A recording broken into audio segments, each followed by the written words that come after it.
examples of cheating. For the Call of Duty series, you see everybody doing like 10 prestige lobbies, and with Black Ops, for a short period of time, it was 15 prestige lobbies. But when you actually look at that, it seems like that's a flaw in Xbox Live. But some people are affected. Like I know one of my accounts was put into like -10 prestige. And is that mainly falling upon the Xbox Live team, or is that up to the game developers? Well, security and integrity of any online service is a journey, not a destination. So we are constantly tweaking and working to improve that. So when something like that comes up, for instance, I think it's a shared responsibility between the developer who's providing the game, which that problem wouldn't exist if there wasn't a game to begin with, and us as well on the service to try and make sure that only the appropriate people are accessing the service. That's going to be an ever-changing journey, and it's to the extent that it's a cat and mouse game, it's really a learning experience. There's always going to be those people out there who have tons of free time and are, 14. One of my favorite posts in one of the hacker forums, I swear, is one of my favorite threads because it got so many responses, was, "What time do your parents make you go to bed?" The second most popular one was, "Who here has kissed a girl?" So yeah, it's a constant fight between the people who have a lot of free time, and that's just something that we're dedicated and committed to doing. So when we come up with those things, we work very, very hard to try and prevent it and try and make it right. So I think it's a shared responsibility, and that's why we're here. Okay, thank you. You're welcome. Wait, so what is a helicopter?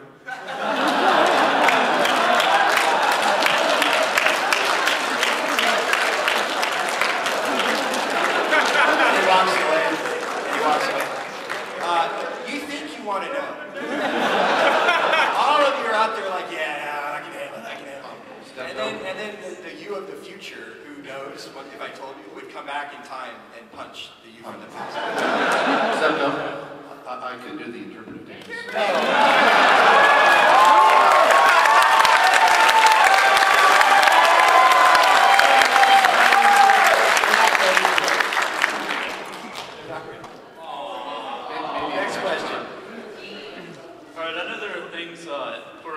That are done on your side, and also things that are done from like the publisher side, like Halo example. Bungie has their own Banhammer tools. I was wondering if there was anything at the top of like your Christmas wish list, like a type of enforcement thing you could do that you wish you'd be able to implement. Maybe it's something that you've seen in a game that you could borrow, or we're supposed to answer this question. Or something that you could hope to implement in the Xbox 720 or whatever. I'll quickly say just two quick things. I think you make the experience online better in two ways: by helping to provide good tools for the customer to control the experience. We've got lock player, mute player, we've got all these different things that you can do, and then there's tools that we have. And yes, the short answer is that we work with the product team on a continual basis to improve the product and to improve our capability. We have a lot of capability over the past year that we've worked to develop that we didn't have before, and I don't know if you wanted to add to that. Well, Vulkan is a great clearinghouse for capability, right? Well, I was actually going to add something real, but Dre actually was from right here, the better one, which is I think we all want the internet throat punch protocol. I wrote an RFC for that one time. So yeah, the short answer is we're constantly working to improve. Yes. All right, thanks. Hi, my question is Uno still the go-to game for new enforcement team members? And if not, what is? It definitely is. Yes. Not a knock against Uno, unfortunately. Yeah.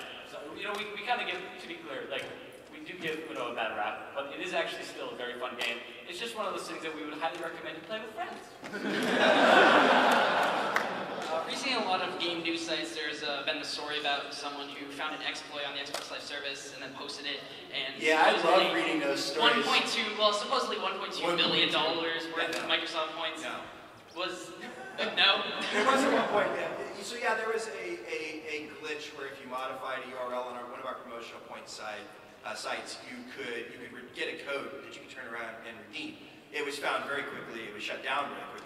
And that started up the whole internet, I'm just going to go lie, because no one knows I'm a dog on the internet. I read the 1.2 million thing. Does anyone know where the 1.2 million ever even came from? Because I do. It's one little website, and the guy says he called into product support, and that's what they told him. How likely do you think that is to be true? And next thing I know, it's on all the big gaming news. One guy, that's all it takes, is one person with a sensational part of the story. So don't believe everything you read on the internet. It was nowhere near that level. Well, do you take any action against users who use exploits like that? So if you just used the glitch itself, that's on us.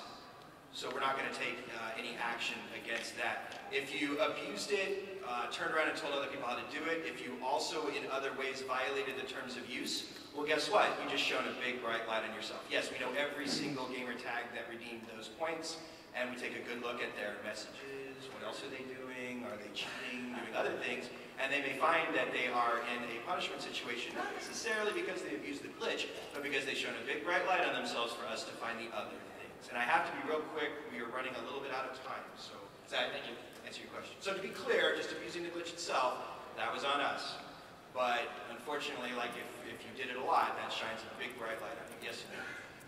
So if I file a complaint against somebody, and it's maybe for communication or something like that, and you investigate and you find that that's not accurate, but the person's maybe done something else wrong that's maybe even more sort of egregious, does that mean my complaint is accurate or inaccurate? Technically, we will not penalize you. If an enforcement action is taken on a user for any reason, complaints against that user may not necessarily be marked absolutely accurate or inaccurate, but your accuracy would not be penalized for that. That's correct. Yeah. Thank you. Yes. Just real quickly, only time for a couple more. Actually, I think. Are we at time? Yeah. I'll just take one more? Okay. We will be outside. There's a little, just real quickly, they do want to like us to clear out when we're done here in 2 minutes. There's a little alcove out here just down the way that we will all go to, and we will answer questions for as long as you would like. So, who is next? You are Since there is some subjectivity into deciding whether a complaint is accurate, inaccurate, and the other ones, do you send it to multiple enforcement agents to kind of try and converge on one answer? And if so, how many? Jason, you want to take that one? Sure. So we actually have daily discussions that sometimes get pretty heated within the den when someone has a question about something. Oftentimes, we'll kick something around for about 20 minutes before we actually come up with a decision. Also, the T1s actually do have the ability to escalate up to our T2, our Tier 2 folks who have a little bit more seniority, a little bit more depth with these sorts of things. But we do, when we come across something like that, we do kick it around quite a bit and then try to come to a consensus. Thank you. All right, just real quickly, I want to remind everyone we are recording the Major Nelson Radio Show in this same room at 5 o'clock tomorrow. You can bring entertaining questions there as well. We would love to have you. And with that, thank you very much, PAX.